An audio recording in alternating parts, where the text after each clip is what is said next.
Hello Karnataka Civil Judge Aspirants. ಇವತ್ತಿನ video ಪ್ರತಿಯೊಬ್ಬ law student ಗೆ ರೀಚ್ ಆಗುವಂತ ಇಂಪಾರ್ಟೆಂಟ್ ವಿಡಿಯೋ. ಸೊ ಬರೀ ಲಾ ಸ್ಟೂಡೆಂಟ್ ಅಷ್ಟೇ ಅಲ್ಲ, ಪ್ರತಿಯೊಬ್ಬ ಸ್ಟೂಡೆಂಟ್ ಲೈಫ್ ಅಲ್ಲಿ ಬೇಕಾಗಿರುವಂತ ಅರ್ಥ ಮಾಡಿಕೊಂಡು ಕಲಿಬೇಕಾಗಿರುವಂತ ಒಂದು ಇಂಪಾರ್ಟೆಂಟ್ ಆಸ್ಪೆಕ್ಟ್ ಅವರ ಒಂದು ಎಕ್ಸಾಮ್ ಅಥವಾ ಯಾವುದೇ ಪ್ರಿಪರೇಷನ್ ಜರ್ನಿಯಲ್ಲಿ. ನೀವು ನಿಮ್ಮ ಕಾಲೇಜ್ ಎಕ್ಸಾಮ್ ತಗೊಳ್ತಿದ್ರು ಪರವಾಗಿಲ್ಲ, ಅಥವಾ ಸಿವಿಲ್ ಜಜ್ ಎಕ್ಸಾಮ್ ಆಗಲಿ, AIBE, ಕ್ಲಾಟ್ ಎಕ್ಸಾಮ್, ನಿಮ್ಮ ನೆಟ್, PhD ಏನೊಂದಕ್ಕೂ ಸಹ ನೀವು ಎಕ್ಸಾಮ್ ತಗೊಳ್ತಿದ್ದೀರಿ ಅಂತಂದ್ರೆ revision is the key to success. Revise ಮಾಡದೆ ಯಾವತ್ತೂ ಪಾಸ್ ಆಗೋದಕ್ಕೆ ಕಷ್ಟ ಆಗತ್ತೆ, ತುಂಬಾ ಕಷ್ಟ ಆಗತ್ತೆ.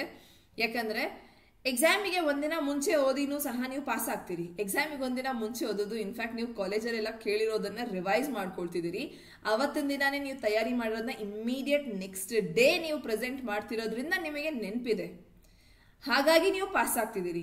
ಅದನ್ನ ಬಿಟ್ಟು if you want to speak in true sense ಅಂತಂದ್ರೆ, ನಿಜವಾಗ್ಲೂ ಹೇಳ್ಬೇಕಂತಂದ್ರೆ ಕಾಂಪಿಟೇಟಿವ್ ಎಕ್ಸಾಮ್ ಬಗ್ಗೆ ಮಾತನಾಡೋದಾದಾಗ, ಕಾಂಪಿಟೇಟಿವ್ ಎಕ್ಸಾಮ್ ಅಥವಾ ನಿಮ್ಮ ಕಾಲೇಜಲ್ಲೂ ನೀವು ಟಾಪ್ ಬರಬೇಕು ಅಂತಿದ್ರೆ ಡೆಫಿನೆಟ್ಲಿ ರಿವೈಸ್ ಮಾಡಬೇಕು, ವರ್ಷ ಇಡೀ ಓದಬೇಕು, ಪ್ಲಸ್ ಲಾಸ್ಟ್ ಅಲ್ಲಿ ರಿವೈಸ್ ಮಾಡಿದ್ರೆ ಒಳ್ಳೆ ರ್ಯಾಂಕೂ ಬರುತ್ತೆ. Competitive exam, clot, AIBE, civil judge ಈ ರೀತಿ ಎಕ್ಸಾಮ್ಸ್ ಬಗ್ಗೆ ಮಾತನಾಡ್ಬೇಕಂತಂದಾಗ ಏನಾಗುತ್ತೆ, ಸಿಲೆಬಸ್ ತುಂಬಾ ವಾಸ್ಟ್ ಇರುತ್ತೆ ಅಂಡ್ ಎಕ್ಸಾಮ್ ಕಾಂಪಿಟೇಷನ್ ಇದು. ಸೊ ನಾನ್ ಕಾಲೇಜ್ ಎಕ್ಸಾಮ್ ಅಲ್ಲ, ನಾನು ಪಾಸ್ ಆದ್ರೆ ಸಾಕು ಡಿಗ್ರಿ ಸಿಗತ್ತೆ ಅನ್ನೋದಕ್ಕೆ ಪ್ರತಿಯೊಬ್ಬರೂ ಸಹ ಕಾಂಪಿಟೇಟಿವ್ ಸ್ಪಿರಿಟ್ ಅಲ್ಲಿ ಅವರ ಪ್ರಿಪರೇಷನ್ ಬೆಸ್ಟ್ ಆಗಿರೋದಕ್ಕೇನೆ ಪ್ರಯತ್ನ ಪಡ್ತಾರೆ. ಸೊ ಈ ಹಂತದಲ್ಲಿ ನೀವು ನಿಮ್ಮ ಪ್ರಿಪರೇಷನ್ ಯಾವ ರೀತಿ ಮಾಡ್ಕೋಬೇಕು ಅನ್ನೋದನ್ನ ಇವತ್ತಿನ ವಿಡಿಯೋಲಿ ಡಿಸ್ಕಸ್ ಮಾಡೋಣ. ಅಡ್ವೊಕೇಟ್ ಸ್ವಾತಿ ಚಾನೆಲ್ಗೆ ಸ್ವಾಗತ, ನಾನು ಸ್ವಾತಿ. ಸೊ ನಮ್ಮ ಸ್ವಾತಿ ಲಾ ಅಕಾಡೆಮಿ ಕಡೆಯಿಂದ ಕೂಡ ಸಹ ನಿಮಗೆ ರಿವಿಷನ್ ಪರ್ಪಸ್ಗೆ, ಸ್ಪೆಷಲಿ ಸಿವಿಲ್ ಜಡ್ಜ್ ಎಕ್ಸಾಮ್ ನ ರಿವಿಷನ್ಗೋಸ್ಕರ ರ್ಯಾಪಿಡ್ ರಿವಿಷನ್ ಬ್ಯಾಚ್ ಲಾಂಚ್ ಆಗ್ತದೆ. ಅಂಡ್ ಕ್ಲಾಸಸ್ ಒಂದು ಮೇಜರ್ ಡಿಮ್ಯಾಂಡ್ ಮೇಲೆ ನಾವು 10th ಜೂನ್ ಇಂದಾನೆ ಸ್ಟಾರ್ಟ್ ಮಾಡ್ತಿದೀವಿ. ಸೊ 10th ಜೂನ್ ಇಂದ ಕ್ಲಾಸ್ ಸ್ಟಾರ್ಟ್ ಆಗಿದೆ. ಅಂಡ್ ಸಿನ್ಸ್ ಆಲ್ರೆಡಿ ನಾನು ಪ್ರೀವಿಯಸ್ ವಿಡಿಯೋಲಿ ಹೇಳಿದ ರೀತಿ ರಿಜಿಸ್ಟ್ರೇಷನ್ಸ್ ಆಲ್ರೆಡಿ ಸ್ಟಾರ್ಟ್ ಆಗಿದೆ, ಅಡ್ಮಿಷನ್ ಸ್ಟಾರ್ಟ್ ಆಗಿದೆ. ಅಂಡ್ ಇದು ಲಿಮಿಟೆಡ್ ಸೀಟ್ಸ್ ಆಗಿರೋದ್ರಿಂದ ಅಂಡ್ ವೆರಿ ನಾಮಿನಲ್ ಪ್ರೈಸ್ ಅಲ್ಲಿ ನಿಮಗೆ ನಡೀತಿರೋದ್ರಿಂದ ಸೀಟ್ಸ್ ತುಂಬಾ ಬೇಗ ಫಿಲ್ಅಪ್ ಆಗ್ತದೆ. ಸೊ ನಿಮ್ ಸೀಟ್ಸ್ ಅನ್ನ ಬೇಗ ಫಿಲ್ಅಪ್ ಮಾಡ್ಕೊಳ್ಳಿ, ನಿಮ್ ಸೀಟ್ಸ್ ಅನ್ನ ಬುಕ್ ಮಾಡ್ಕೊಳ್ಳಿ, ಅಡ್ಮಿಷನ್ ತಗೊಳ್ಳಿ. ಈ ವರ್ಷ ಎಕ್ಸಾಮ್ ತಗೊಳ್ತಿರುವಂತ ಪ್ರತಿಯೊಬ್ಬ ಸಿವಿಲ್ ಜಡ್ಜ್ ಆಸ್ಪೈರೆಂಟ್ ಗೆ ಬೇಕಾಗಿರುವಂತ ಅಟ್ಮೋಸ್ಟ್ ಇಂಪಾರ್ಟೆಂಟ್ ಎಕ್ಸಾಮ್ ನ ಸ್ಟ್ರಾಟಜಿ, ಎಕ್ಸಾಮ್ಗೆ ಇಂಪಾರ್ಟೆಂಟ್ ಕ್ವೆಶನ್ಸ್, ಎಕ್ಸಾಮ್ಗೆ ಯಾವ ರೀತಿ ಓದಬೇಕು, ಲಾಸ್ಟ್ ಮಿನಿಟ್ ಪ್ರಿಪರೇಷನ್ ಯಾವ ರೀತಿ ಇರುತ್ತೆ, ನಿಮಗೆ ಬೇಕಾಗಿರುವಂತ ಪ್ರಾಕ್ಟೀಸ್ ಮಾಡೋದಕ್ಕೆ ಟೆಸ್ಟ್ ಸೀರೀಸ್ ಎಲ್ಲಾನು ಸಿಗತ್ತೆ at a very nominal price. ಇದು ಒಂದು ಲಾಸ್ಟ್ ಮೂಮೆಂಟ್ ಪ್ರಿಪರೇಷನ್ ಅಂತ ತಗೊಳ್ಳಿ, ಅಥವಾ ಇನ್ನೇನು ನೀವು ರಿವೈಸ್ ಮಾಡಿ ಇಂಪಾರ್ಟೆಂಟ್ ಕ್ವೆಶನ್ ಎಕ್ಸಾಮ್ ಅಲ್ಲಿ ತಗೊಳ್ಳೋ ರೀತಿ ನಿಮಗೆ ಎಕ್ಸಾಮ್ ಪ್ರಿಲಿಮ್ಸ್ ಕ್ಲಿಯರ್ ಮಾಡೋದಕ್ಕೆ 100% ಅಶ್ಯೂರೆನ್ಸ್ ಜೊತೆಗೆ ಸ್ಟಾರ್ಟ್ ಮಾಡ್ತಿರೋಂಥದ್ದು. ಈ ಸೇಮ್ ಬ್ಯಾಚ್ ನಾವು 2023 ಅಲ್ಲಿನೂ ಸಹ ಲಾಂಚ್ ಮಾಡಿದ್ವಿ, RRR ಬ್ಯಾಚ್. ಅಂಡ್ ಆ ಬ್ಯಾಚ್ ಇಂದ ಪ್ರತಿಯೊಬ್ಬ ಸ್ಟೂಡೆಂಟೂ ಸಹ ಪ್ರಿಲಿಮ್ಸ್ ಎಕ್ಸಾಮ್ ಕ್ಲಿಯರ್ ಮಾಡಿದ್ರು. ಸೊ ಹಾಗಾಗಿ ರ್ಯಾಪಿಡ್ ರಿವಿಷನ್ ಬ್ಯಾಚ್, ರಿವಿಷನ್ ಅಂತಂದ್ರೇನೆ ಆಕ್ಚುಲಿ ಎಕ್ಸಾಮ್ಗೆ ನಿಮ್ಮನ್ನ ತಯಾರಿ ಮಾಡಿಸ್ತಿರೋದು. It has its importance. So ಹಾಗಿದ್ದಾಗ ಈ ರ್ಯಾಪಿಡ್ ರಿವಿಷನ್ ಬ್ಯಾಚ್ ನಿಮಗೆ ಎಂಟೈರ್ಲಿ ನಿಮ್ ಬೇರಾಕ್ಟ್ ಇಂದ ನಡೀತಿರೋದು. ಅಂಡ್ ಎಕ್ಸಾಮ್ ಎನ್ರೋಲ್ಮೆಂಟ್ ಆಗೋದಕ್ಕೆ ನೀವು application Swati law academy app ಅನ್ನ ಡೌನ್ಲೋಡ್ ಮಾಡಿಕೊಂಡು ಬೇಕಿದ್ರೆ ನೀವು ನಿಮ್ಮ ಕೋರ್ಸಸ್ ಅನ್ನ ಬೈ ಮಾಡ್ಕೋಬಹುದು, ಅಥವಾ 9650849915 ಈ ನಂಬರಿಗೆ ಕಾಲ್ ಮಾಡಿ ನಿಮ್ಮನ್ನ ನೀವು ಎನ್ರೋಲ್ ಮಾಡ್ಕೋಬಹುದು.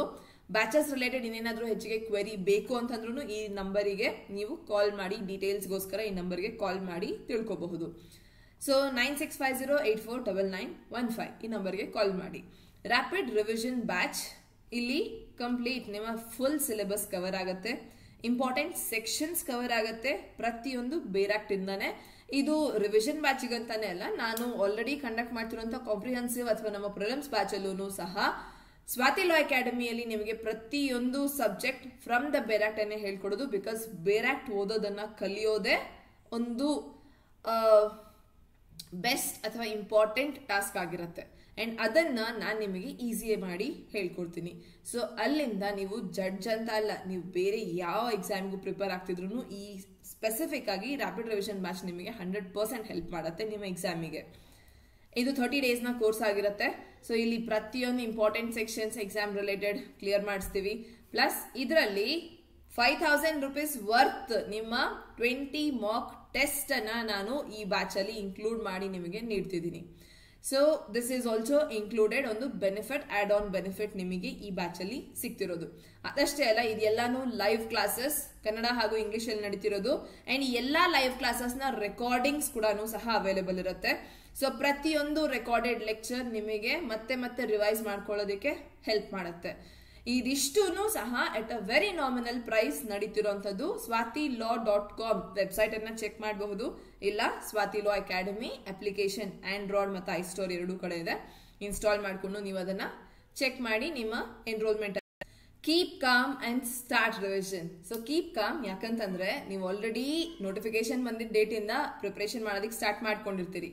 ಸೊ ಅಂತದ್ರಲ್ಲಿ ಸ್ವಲ್ಪ ಟೆನ್ಷನ್, ಎಕ್ಸಾಮ್ ಹತ್ರ ಬರ್ತಿದೆ, ಇನ್ನೇನು ಡೇಟ್ ಅನೌನ್ಸ್ ಆಗಬಹುದು. ಗುಜರಾತ್, ಆಂಧ್ರ ಪ್ರದೇಶ್ ಎಲ್ಲ ಡೇಟ್ ಅನೌನ್ಸ್ ಮಾಡಿದ್ದಾರೆ, ಇನ್ನೇನು ಕರ್ನಾಟಕ ಡೇಟ್ ಅನೌನ್ಸ್ ಮಾಡುತ್ತೆ, ಯಾವಾಗ ಮಾಡುತ್ತೋ ಗೊತ್ತಿಲ್ಲ ಅಂತ ಎಲ್ಲ ಹಲವಾರು ಚಿಂತೆ ಇರುತ್ತೆ.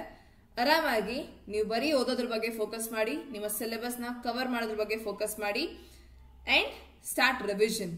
ಈಗ it's time that you start your revision. ಯಾಕಂದ್ರೆ ರಿವಿಷನ್ ಇಲ್ಲದೆ ನಾವು ಏನೂ ಎಕ್ಸಾಮಿಗೆ ನೆನ್ಪಿಟ್ಕೊಳ್ಳೋದಕ್ಕೆ ಸಾಧ್ಯ ಇಲ್ಲ. ಯಾರೇ ಆಗಿರ್ಲಿ, ಹ್ಯೂಮನ್ ಒಂದು ಪಾಸಿಬಿಲಿಟಿ, AI ಆರ್ಟಿಫಿಷಿಯಲ್ ಇಂಟೆಲಿಜೆನ್ಸ್ ಬೇರೆ. ಹ್ಯೂಮನ್ ಪಾಸಿಬಿಲಿಟಿಯಲ್ಲಿ ನಾನು ಇವತ್ತು ಓದಿದ್ದೀನಿ ಒಂದು ಟಾಪಿಕ್, ಹೊಸ ಸಬ್ಜೆಕ್ಟ್ ಅಂತ ಅಂದಾಗ ಅಥವಾ ಹೊಸ ಕಾನ್ಸೆಪ್ಟ್ ಅಂತ ಅಂದಾಗ ನನಗೆ ನೆನಪಿರುವಂತ ಸಾಧ್ಯತೆ ನಾಳೆ ತನಕ ನೆನಪಿರಬಹುದು. ಅದರಲ್ಲಿ ನಾಳೆ ತನಕ ಅದ್ರಲ್ಲೂ ಸಹ ಒಂದಷ್ಟು ಫ್ಯಾಕ್ಚುಯಲ್ ಡೇಟಾ ಏನಿರುತ್ತೆ ಅದು ಇರೇಸ್ ಆಗ್ತಾ ಹೋಗುತ್ತೆ, ನನ್ನ ಮೆಮರಿಯಿಂದ ಫೇಡ್ ಆಗುತ್ತೆ.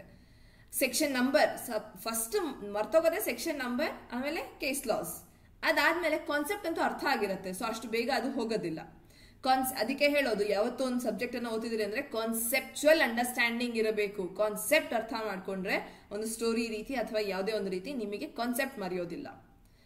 ಇದಾದ ನಂತರ ನೆಕ್ಸ್ಟ್ ಸ್ಟೆಪ್ ನಿಮಗೆ ನೆಕ್ಸ್ಟ್ ಡೇ ಚೂರು ಇಂಪಾರ್ಟೆಂಟ್ ಪಾಯಿಂಟ್ಸ್ ಏನಿರುತ್ತೆ ಒಂದು ಟಾಪಿಕ್ ಅಲ್ಲಿ, ಕೀವರ್ಡ್ಸ್ ಅಂತ ಏನಿರುತ್ತೆ ಅವು ಮರಿತಾ ಹೋಗ್ತೀವಿ. ಅದಾದ್ಮೇಲೆ ಮೂರನೇ ದಿನ ನೀವೇನು ರಿವೈಸ್ ಮಾಡ್ತಿಲ್ಲ, ಬರೀ ಒಂದಿನ ಓದಿದ್ರಿ, ಇಂಟ್ರೆಸ್ಟ್ ಬಂತು ಅಂತ, ಆಮೇಲೆ ಏನು ಮಾಡ್ತಿಲ್ಲ, ರಿವೈಸ್ ಮಾಡ್ತಿಲ್ಲ, ಅಥವಾ ಬೇರೆ ಹೊಸ ಹೊಸ ಟಾಪಿಕ್ಸ್ ಏನೇ ಓದ್ತಿದ್ರಿ. ಡೈಲಿ ನಾನು ಸಿಲೆಬಸ್ ಕವರ್ ಮಾಡೋದಕ್ಕೆ ಹೊಸ ಹೊಸ ಟಾಪಿಕ್ ಓದ್ತಿದ್ದೀನಿ ಅಂತಂದಾಗ ಆ ಹೊಸ ಟಾಪಿಕ್ ಇವತ್ತು ನನಗೆ ಫ್ರೆಶ್ ಆಗಿದೆ, ಬಟ್ ಆ ಹಳೆ ಟಾಪಿಕ್ ನನ್ನ ಮೆಮರಿಯಿಂದ ಒಂದು 3-4 ದಿನದಲ್ಲಿ ಕಂಪ್ಲೀಟ್ಲಿ ಇರೇಸ್ ಆಗ್ತಾ ಹೋಗುತ್ತೆ. ಸೊ ಈ ಒಂದು ಪರಿಸ್ಥಿತಿ ಎಲ್ಲರಿಗೂ ಸಹ ಫೇಸ್ ಆಗುವಂಥದ್ದು. ಇದು ಸ್ಪೆಸಿಫಿಕ್ ಆಗಿ ಇವರಿಗೆ ಅವರಿಗೆ ಅಂತಲ್ಲ, ಎಲ್ಲರೂ ಫೇಸ್ ಮಾಡುವಂಥದ್ದು. ಸೊ ಹಾಗಿದ್ದಾಗ ನಾವು ರಿವೈಸ್ ಮಾಡಿದ್ರೆ ಅದೇ ಟಾಪಿಕ್ನ ಮತ್ತೆ ನಾನು ನೋಡ್ತಿದ್ದೀನಿ, ಮತ್ತೆ ಓದ್ತಿದ್ದೀನಿ, ಅದರ ರಿಲೇಟೆಡ್ ನೋಟ್ಸ್ ಮಾಡ್ಕೊಳ್ತಿದ್ದೀನಿ, ಇನ್ನೊಂದಿನ ನಾನು ಆ ಟಾಪಿಕ್ನ ಜಸ್ಟ್ ಫ್ಲಿಪ್ ಮಾಡ್ಕೊಳ್ತಿದ್ದೀನಿ ಅಂತಂದಾಗ ಆ ಟಾಪಿಕ್ ನೆನಪಿರುತ್ತೆ, ಮರೆಯೋದಿಲ್ಲ ಅಷ್ಟು ಈಸಿಯಾಗಿ. ಸೊ ರಿವಿಷನ್ನಿಗೆ ಒಂದು ಸ್ಪೆಸಿಫಿಕ್ ಇಂಪಾರ್ಟೆನ್ಸ್ ಅಂತ ಇದೆ. ಯಾವ ಎಕ್ಸಾಮ್ ಆದ್ರೂ ಆಗಿರ್ಲಿ, ರಿವಿಷನ್ ಬೇಕೇ ಬೇಕು. ಫಸ್ಟ್ ಎಕ್ಸಾಮ್ ಪ್ರಿಪರೇಷನ್ ಅಂದಿದ ತಕ್ಷಣ ನಾನು ಪ್ರೀವಿಯಸ್ ಇಯರ್ ಕ್ವೆಶನ್ ಪೇಪರ್ಸ್ ಅನ್ನ ನೋಡಿ ಅಂಡ್ ನಿಮ್ಮ ಒಂದು ಏನು ಎಕ್ಸಾಮ್ ರಿಲೇಟೆಡ್ ಬೇಸ್ ರೆಡಿ ಮಾಡ್ಕೊಳ್ಳಿ ಅಂತ ಹೇಳ್ತೀನಿ. So previous 5 year question papers ನ ಓದೋದಕ್ಕೆ ಸ್ಟಾರ್ಟ್ ಮಾಡಿ ಅಂತ ಹೇಳ್ತೀವಿ, ಸೊ ದಟ್ ಎಕ್ಸಾಮ್ ಏನು ಅಂತ ಅರ್ಥ ಆಗೋದಕ್ಕೆ. ಈಗ ಎಲ್ಲ ಅದು ಆಗಿದ ನಂತರ ಸಿಲೆಬಸ್ ಕಂಪ್ಲೀಟ್ ಮಾಡಬೇಕು, ಸಿಲೆಬಸ್ ಕವರ್ ಆಗಬೇಕು. ಸಿವಿಲ್ ಜಡ್ಜ್ ಎಕ್ಸಾಮ್ ಅಲ್ಲಿ 10 ಸಬ್ಜೆಕ್ಟ್ ಇದೆ ಅಂಡ್ ಇದ್ರಲ್ಲೂ ನೀವು ಡೌಟ್ ಕೇಳ್ತೀರಿ, ಸಿನ್ಸ್ ಸಿಲೆಬಸ್ ದೊಡ್ಡದಾಗಿದೆ ನಾನೇನಾದ್ರು ಸ್ಕಿಪ್ ಮಾಡಬಹುದಾ ಅಂತ. ಇರೋದೇ 10 ಸಬ್ಜೆಕ್ಟ್, ಏನನ್ನ ಸ್ಕಿಪ್ ಮಾಡ್ತೀರಿ? ಅದರಲ್ಲೂ 5 major subject: constitution, CPC, CRPC, BNSS, IPC, BNS, evidence act, BSA. ಇದಂತೂ ನೀವು ಈ ಎಕ್ಸಾಮ್ ಅಲ್ಲ, ಯಾವ ಎಕ್ಸಾಮ್ ತಗೊಂಡ್ರು ಇಂಪಾರ್ಟೆಂಟ್. ಅಡ್ವೊಕೇಸಿ ಮಾಡ್ತೀರಿ, ಲಿಟಿಗೇಷನ್ ಪ್ರಾಕ್ಟೀಸ್ಗೂ ಬೇಕಾಗಿರುವಂತದ್ದು. ಇದನ್ನ ಸ್ಕಿಪ್ ಮಾಡಕ್ ಆಗೋದೇ ಇಲ್ಲ. ಇನ್ಫ್ಯಾಕ್ಟ್ ನೀವು ಜಡ್ಜ್ ಆದ್ಮೇಲೆ ಇದೇ ಸಬ್ಜೆಕ್ಟ್ ಮೇಲೆ ತಾನೇ ಕೆಲಸ ಮಾಡ್ತೀರಿ, ಸ್ಕಿಪ್ ಹೇಗೆ ಮಾಡ್ತೀರಿ ಮತ್ತೆ? ಅಂಡ್ ಉಳಿದಿದ್ದು minor loss, contract, SRA, TPA, NI act, Karnataka current act. ಇದು ಎಷ್ಟು ಸಿಂಪಲ್, ಎಷ್ಟು ಚಿಕ್ಕದಾಗಿ ಈಸಿ ಆಗಿದೆ ಅಂತಂದ್ರೆ ನೀವು ಸಾಲ್ವ್ ಮಾಡೋ ಈ ಪ್ರೀವಿಯಸ್ ಇಯರ್ ಕ್ವೆಶನ್ ಪೇಪರ್ ಅಲ್ಲೇ ಕವರ್ ಆಗೋಗುತ್ತೆ. ಉಳಿದಿದ್ದು ನೀವು ಚೂರು ಒಂದ್ಸತಿ ಫ್ಲಿಪ್ ಮಾಡಿ ಆ ಒಂದು ಆಕ್ಟ್ ಅನ್ನ ನೋಡ್ಕೊಂಡ್ರೆ ಸಾಕು. ಮತ್ತಿನ್ನೇನ್ ಬಂತು ಸ್ಕಿಪ್ ಮಾಡೋದಕ್ಕೆ? ಇನ್ಫ್ಯಾಕ್ಟ್ ನಿಮಗೆ ಹೆಲ್ಪ್ ಮಾಡೋದಕ್ಕೆ ಒಂದು 10 ಕರೆಂಟ್ ಅಫೇರ್ಸ್ ಕ್ವೆಶನ್ಸ್ ಇದೆ to make your exam much more easier, simpler. So syllabus ಅಂತೂ ಕವರ್ ಆಗಲೇಬೇಕು, 100% ಸಿಲೆಬಸ್ ಕವರ್ ಆಗಲೇಬೇಕು. ಥರ್ಡ್, ಪ್ರಾಕ್ಟೀಸ್ ಅಂತ ಅಂದ್ರೆ ಸೆಲ್ಫ್ ಇವ್ಯಾಲ್ಯೂಯೇಷನ್ಗೋಸ್ಕರ ನಾನೇನು ಓದಿದ್ದೀನಿ, ನನಗೆ ಎಷ್ಟು ನೆನಪಿದೆ ಅನ್ನೋದನ್ನ ನಾನು ಡೈಲಿ ಪ್ರಾಕ್ಟೀಸ್ ಮಾಡಬೇಕಾಗತ್ತೆ. ಈಗ MCQ ನಾನು ಅಟೆಂಡ್ ಮಾಡ್ತಿರೋ ಪೇಪರ್ ಪ್ರಿಲಿಮ್ಸ್ ಅಂತಂದಾಗ MCQ ಡೈಲಿ MCQ ಪ್ರಾಕ್ಟೀಸ್ ಮಾಡಲೇಬೇಕು. ಮೇನ್ಸ್ಗೆ ಪ್ರಿಪೇರ್ ಆಗ್ತಿದ್ದೀನಿ, ಮೇನ್ಸ್ ಆನ್ಸರ್ ರೈಟಿಂಗ್ ಆಗಿರೋದ್ರಿಂದ ನೀವು ಆನ್ಸರ್ ರೈಟಿಂಗ್ ಬರ್ದೇ ಪ್ರಾಕ್ಟೀಸ್ ಮಾಡಬೇಕು. ಆನ್ಸರ್ ರೈಟಿಂಗ್ ಬರೀದೆ ಮೇನ್ಸ್ ಅಪಿಯರ್ ಆಗಿದ್ರೆ ಒಂದು ದೊಡ್ಡ ಮಿಸ್ಟೇಕ್, ಬ್ಲಂಡರ್ ಅಂತ ಅನಿಸ್ಕೊಳತ್ತೆ. ಯಾಕಂದ್ರೆ ವಿತೌಟ್ ಪ್ರಾಕ್ಟೀಸ್ ನೀವು ಬರೆಯೋದಕ್ಕಾಗೋದಿಲ್ಲ, ಕಷ್ಟ ಆಗುತ್ತೆ. ಸೊ ಕಾಲೇಜಲ್ಲಾದ್ರೆ ಫಸ್ಟ್ ಡೇ ನಾನು ಈ ರಾತ್ರಿ ಓದ್ಕೊಂಡು ಬೆಳಗ್ಗೆ ಬರೆದು ಪಾಸ್ ಆಗ್ತೀನಲ್ಲ ಅಂತ ಅನ್ಕೊಳ್ಬಹುದು. ಆಕ್ಚುಲಿ ಕಾಲೇಜಲ್ಲಿ ನೀವು ರಾತ್ರಿ ಓದಿದಿರಿ correct, but next day immediate ಅದನ್ನ ಪ್ರೆಸೆಂಟ್ ಮಾಡಿದ್ರಿ, ವಾಮಿಟ್ ಮಾಡಾಯ್ತು. ಸೊ ಹಾಗಾಗಿ ಅದು ನೀವು ಪಾಸ್ ಆದ್ರಿ ಅಂಡ್ ಅಲ್ಲಿ ಕಾಂಪಿಟೇಷನ್ ಇಲ್ಲ. ಬಟ್ ನಾವೀಗ ಅಟೆಂಡ್ ಆಗ್ತಿರೋದು ಕಾಂಪಿಟೇಟಿವ್ ಎಕ್ಸಾಮ್. ಎಲ್ಲರೂ ಅವರ ಪ್ರಿಪರೇಷನ್ ನ ದಿ ಬೆಸ್ಟ್ ಇಡೋದಕ್ಕೆ ಅಂತ ನೋಡ್ತಾರೆ. ಸೊ ಒನ್ ನೈಟ್ ಕೆಲಸ ನಡೆಯೋದಿಲ್ಲ ಇಲ್ಲಿ. ಏನಿದ್ರು ನೀವು ಕಂಪ್ಲೀಟ್ ಸಿಲೆಬಸ್ ಕವರ್ ಮಾಡಬೇಕು, ಅದನ್ನ ಚೆನ್ನಾಗಿ ಓದಬೇಕು, ರಿವೈಸ್ ಮಾಡಬೇಕು, ಪ್ರಾಕ್ಟೀಸ್ ಮಾಡಬೇಕು. ಅಂಡ್ ಈಗ ನೀವು ರಿವಿಷನ್ ಅನ್ನೋದ್ರ ಇಂಪಾರ್ಟೆನ್ಸ್ ಏನು ಅಂತಂದ್ರೆ, ಇವತ್ತು ಓದಿರೋ ಸಬ್ಜೆಕ್ಟ್ಸ್ ನ ರಿವಿಷನ್ ಯಾವ ರೀತಿ ನಡೆಸಬೇಕು ಅಂತಂದ್ರೆ, ಇವತ್ತೇನು ಓದಿದಿರಿ ನೆಕ್ಸ್ಟ್ ನಾಳೆ ದಿನ ಮತ್ತೆ ಹೊಸ ಸಬ್ಜೆಕ್ಟೇ ಓದ್ತೀರಿ. ಹೌದು, ಟ್ರೂ, ಹೊಸ ನೆಕ್ಸ್ಟ್ ಟಾಪಿಕ್ ಓದ್ತೀರಿ. ಬಟ್ ನೆನ್ನೆ ಏನು ಓದಿದ್ರೋ ಅದನ್ನ ಇನ್ನೊಂದ್ಸತಿ ನೆನಪು ಮಾಡ್ಕೊಳ್ಳಿ. ಆ ಪೇಜಸ್ ನ ಇನ್ನೊಂದ್ಸತಿ ಫ್ಲಿಪ್ ಮಾಡಿ ನೋಡಿ.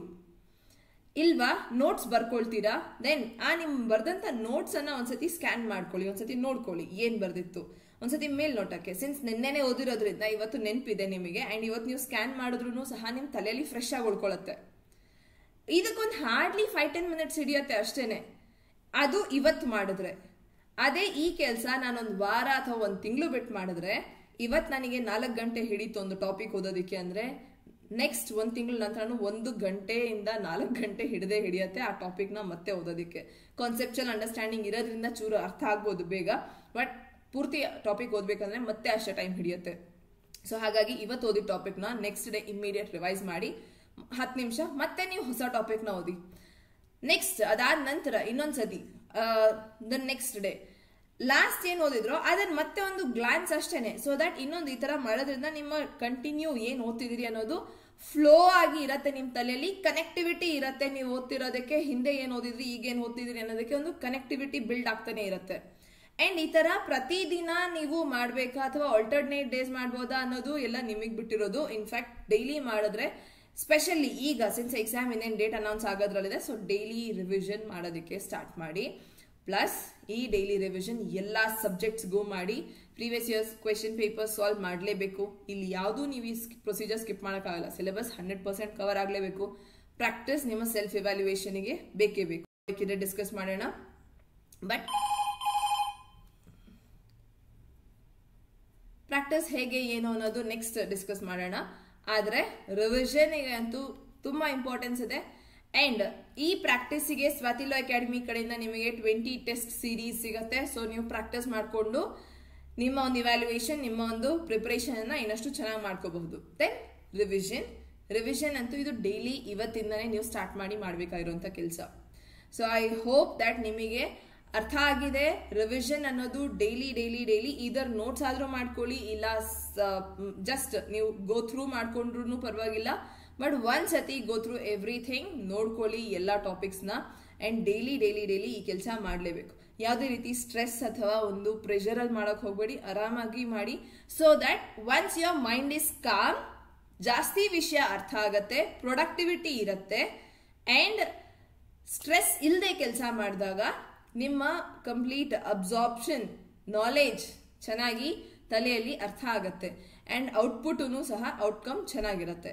ಸೊ ನಿಮಗೆ ರಿವಿಷನ್ ಮಾಡ್ಕೊಳ್ಳೋದಕ್ಕೆ ಕಷ್ಟ ಆಗ್ತಿದೆ, ಬಟ್ ನೀವು ಪ್ರಿಪರೇಷನ್ ಮಾಡಿದಿರಿ, ಇಲ್ಲ ನಾವು ಸೆಲ್ಫ್ ಸ್ಟಡಿ ಮಾಡ್ತಿದ್ದೀರಿ ಅಂತಂದ್ರೂ ಪ್ರಿಪರೇಷನ್ ನ ಒಂದು ರಿವಿಷನಿಗೋಸ್ಕರ ನೀವು ಕ್ಲಾಸಸ್ಗೆ ಅಡ್ಮಿಷನ್ ತಗೊಳ್ಬಹುದು. ನಿಮ್ ಸೆಲ್ಫ್ ಸ್ಟಡಿಗೆ ಇದು ಆಡ್ ಆನ್ ಆಗತ್ತೆ, ಅಥವಾ ನೀವು ಕ್ಲಾಸಸ್ ತಗೊಳ್ತಿದ್ದೀರಿ ಅಂತಂದ್ರೂ ನಿಮ್ಗೆ ಇದು ಆಡ್ ಆನ್ ಆಗತ್ತೆ.